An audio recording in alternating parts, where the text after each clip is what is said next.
थोड़ी देर बाद शिव्यान flower shop के सामने खड़ा था। तभी एक लड़का आया और उसे एक 99 रेड रोजेस वाला बुके दिया। शिव्यान बुके लेकर सुहानी के मेडिकल कैंप चला गया। सुहानी के कैंप के पास पहुंचा। वह छुपा कर सुहानी को देखने लगा।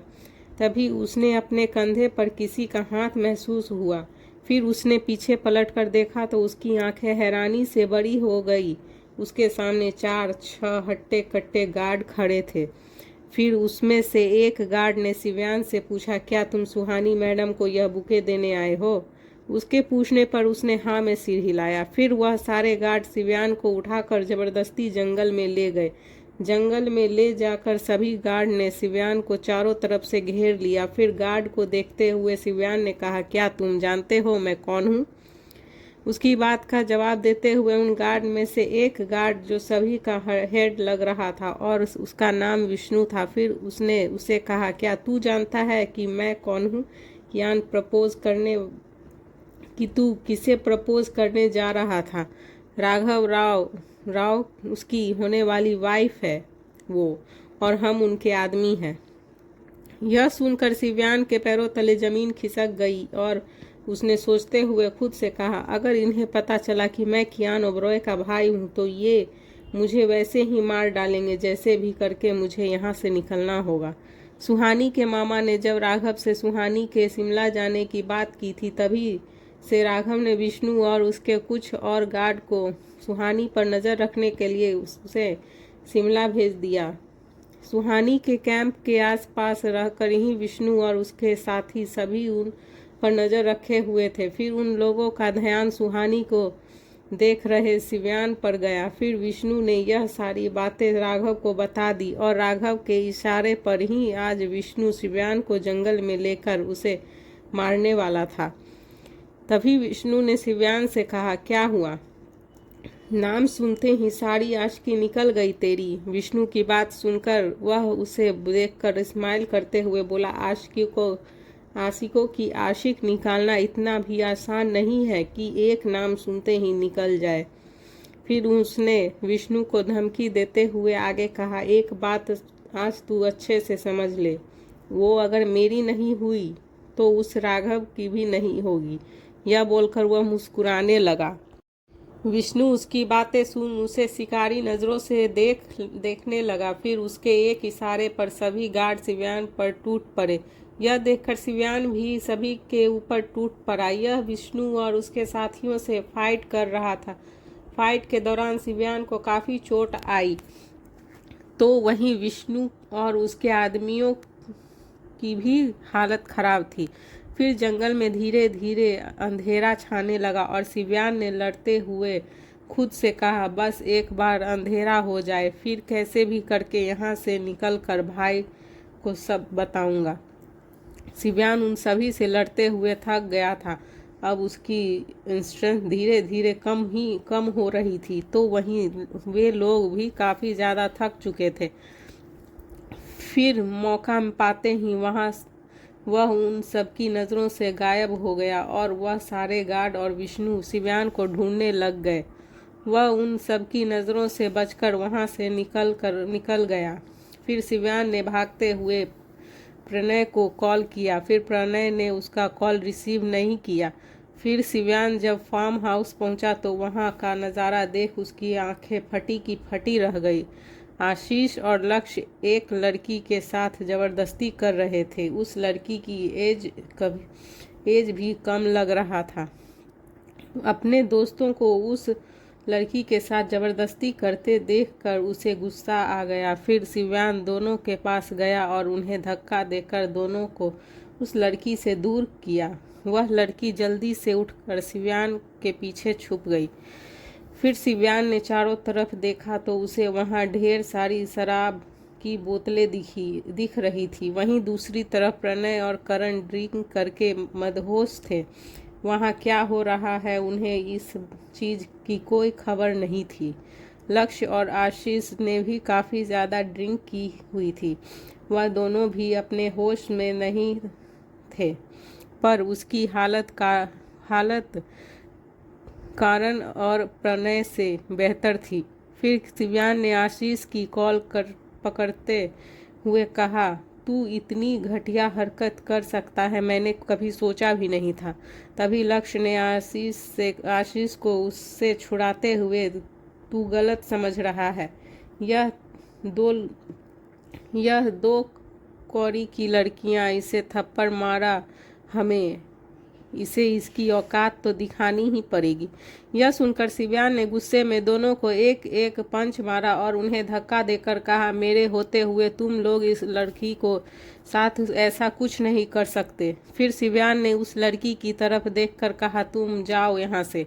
उसकी बात मानकर वह लड़की जल्दी से वहाँ से चली गई। फिर जमीन पर पड़े लक्ष्य और आशीष उठे और शिव्यान की कॉलर पकड़कर उससे घूरने लगे। फिर लक्ष्य ने गुस्से से कहा, तू रोकेगा हमें?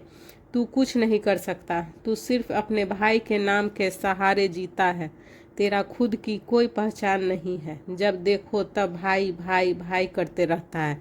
फिर आशीष ने भी लक्ष्य का साथ देते हुए कहा, नाक में दम कर रखा है तूने और तेरे भाई ने।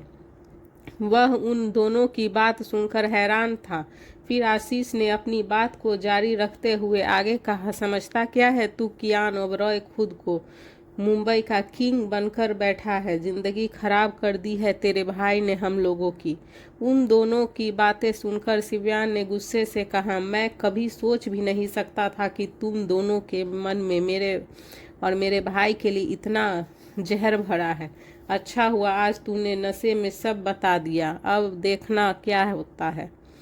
अपनी बात पूरी करके शिव्यान दोनों से अपना कॉलर छुड़ाते हुए जैसे ही पीछे मुड़ा, तभी आशीष ने उसे धक्का देकर दे दिया।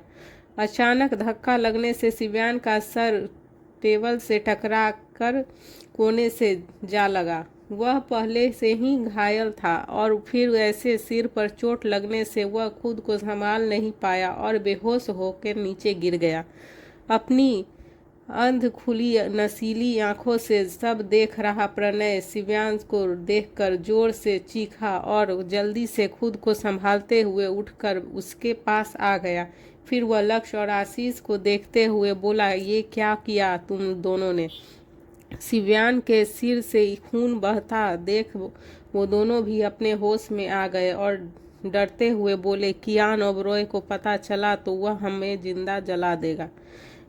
फिर प्रणय लड़खड़ाते हुए शिव्यान के पास आया और दोनों को गुस्से से देखते हुए बोला, ये क्या कर डाला तुम दोनों ने?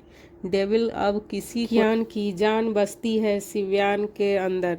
अगर उसे पता चला तो वह हम सबको मार डालेगा। शिव्यान का बहता खून देखकर लक्ष्य और आशीष का सारा हैंग ओवर एकदम से उतर गया और वह दोनों एक दूसरे को देखने लगे। फिर आशीष ने लक्ष्य से कहा, कियान ओबरॉय तो हमें जिंदा जला देगा। लक्ष्य एकटक शिव्यान को देखने ही जा रहा था। फिर उसने उसे देखते हुए कहा, शिव्यान की किसी से लड़ाई हुई है। लक्ष्य की बात सुनकर सब शिव्यान की तरफ देखने लगे। उसकी बॉडी पर जगह जगह जख्म थे। तभी आशीष की नज़र शिव्यान की पॉकेट से निकले पेपर पर गई। वह उस पेपर को उसकी पॉकेट से निकाल कर पढ़ने लगा। उसने वह पेपर को पढ़कर उसे लक्ष्य की तरफ बढ़ा दिया। फिर लक्ष्य ने उसे पेपर को पढ़ने के बाद आशीष से कहा, ये लव लेटर है। तभी लक्ष्य और आशीष एक दूसरे को मुस्कुराते हुए देखने लगे। फिर लक्ष्य और आशीष के इरादों से बेखबर प्रणय शिव्यान को देखते हुए बोला, शिव्यान को हॉस्पिटल ले जाना होगा। प्रणय की इस बात पर लक्ष्य मुस्कुराते हुए बोला, हॉस्पिटल नहीं, अब यह सीधा ऊपर जाएगा। उसकी बात सुनकर प्रणय चौंकते हुए बोला, दिमाग खराब हो गया है क्या तुम दोनों का? प्रणय की बात सुनकर आशीष ने कहा, दिमाग हमारा नहीं तेरा खराब हो गया है। तू जानता है न कि अगर ये होश में आ गया तो यह अपने भाई को सब बता देगा और उसके बाद क्या होगा यह तू भी अच्छे से जानता है। कियान हमें जिंदा गाड़ देगा, इसीलिए हमारे लिए यही सही होगा कि शिव्यान की कभी होश में ही ना आए। आशीष की बात सुनकर प्रणय को एक धक्का लगा। फिर उसने दोनों की धमकी देते हुए कहा, शिव्यान को हॉस्पिटल ले चलो वरना कियान को मैं सब सच सच बता दूंगा। उसकी धमकी सुनकर लक्ष्य ने गुस्से में प्रणय की कॉलर पकड़ ली और उसे डराते हुए कहा, तुझे अपनी जिंदगी से प्यार नहीं है तो ठीक है, अब तू भी इसके साथ मरेगा। लक्ष्य की बात सुनकर प्रणय उसे हैरानी से देखने लगा। उसे समझ नहीं आ रहा था कि वह लोग इसे अच्छे दोस्त थे, फिर ऐसा क्या हो गया कि आज वह एक दूसरे के दुश्मन बन गए। प्रणय खामोश होकर खड़ा रहा और चुपचाप लक्ष्य और आशीष को शिवांश को ले जाते हुए देख रहा था। वह दोनों शिवांश को कार में डालकर एक खाई के पास ले गए और फिर दोनों ने कार को खाई में धकेल दिया। फिर जब दोनों फार्म हाउस वापस आए तो प्रणय उन्हें वही बैठा मिला जहां पर शिवान बेहोश पड़ा था। प्रणय की आंखों से आंसू बह रहे थे। वह दोनों प्रणय को समझने लगे और इस बीच करण पर किसी का ध्यान ही नहीं गया।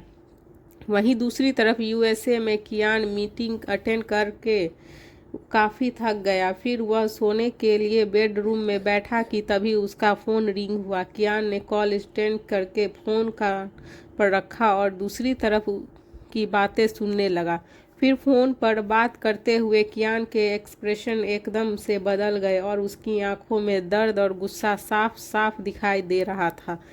वह उसकी टाइम एयरपोर्ट के लिए निकल गया और अपने प्राइवेट जेट से वह कुछ ही घंटों में शिमला एयरपोर्ट पर पहुंच गया था।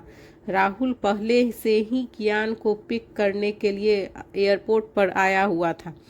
फिर राहुल कियान को लेकर फार्म हाउस आ गया। कियान शिवान के रूम में सोफे पर किसी राजा की तरह बैठा हुआ था, तो वहीं उनके सामने लक्ष्य, आशीष, करण और प्रणय डर से कांप रहे थे। कियान इस वक्त किसी शैतान से कम नहीं लग रहा था। उसके चेहरे पर एक एक्सप्रेशन को देखकर ही उसके गुस्से का अंदाजा वहां मौजूद सभी लोगों को हो रहा था। फिर कियान ने राहुल, वह उसकी आंखें देखकर ही समझ गया कि उसे क्या करना है। फिर उसने चारों की तरफ देखकर कहा, बताओ शिवान कहाँ है। यह सुनते ही वे चारों एक दूसरे की तरफ देखने लगे। वहीं प्रणय सोच रहा था कि वह कियान को सब सच सच बता देगा। फिर वह कुछ बोलने ही वाला था कि उसे पहले ही लक्ष्य ने कहा, हम नहीं पता, हमने कल शिवान को लास्ट टाइम देखा था जब वह एक लड़की को प्रपोज करने जा रहा था। उसके बाद से हमें भी कुछ नहीं पता शिवान कहाँ है।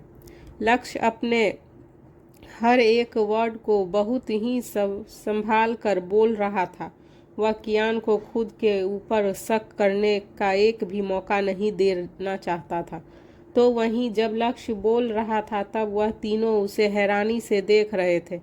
फिर कियान ने उसकी बात सुनकर अपने हाथ में पकड़ी हुई गन को उसके ऊपर पॉइंट करते हुए कहा, अगर ये झूठ हुआ तो अपनी कब्र खुद खोदने के लिए तैयार रहना। कियान की बात सुनकर सभी के होश उड़ गए और वे अपनी मौत को याद करके बुरी तरह डर गए। कियान ने राहुल को शिवान के रूम की तलाशी लेने के लिए कहा, तो वहीं उसके आदमी पूरे शिमला में फैले हुए थे और सभी शिवान की फोटो दिखाकर उसे ढूंढ रहे थे।